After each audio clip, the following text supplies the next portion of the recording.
দর্শক মণ্ডলী, আপনারা দেখতে পাচ্ছেন এটা একটি ডিজিটাল মাল্টিমিটার মাল্টি স্প্যান, যার মডেল নাম্বার হচ্ছে AVF19D।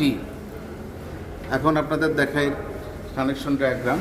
এখানে L1 এবং N এর নিজস্ব পাওয়ার কানেকশন, V1, V2, V3 তিনটা ফেজের, এবং N হচ্ছে neutral connection. 11, 12 CT1, 11, 13, 14 CT2, 15, 16 CT3। এখন আপনাদের দেখাবো কীভাবে এই মাল্টিমিটারকে কনফিগার করতে হয়। মাল্টিমিটারকে কনফিগার করতে গেলে আমাকে প্রথমে সেট এবং আপেরও 3 থেকে 5 মিনিট চেপে ধরতে হবে। এখন আসলো PA5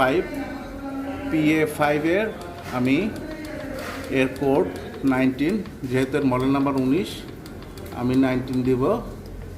এখন আমার সিটির রেশিও 5:100, আমি এখানে আমার সিটির রেশিও 100 করে দেব। 100 দিয়ে সেটিংস করে দিলাম, ওকে, ডান।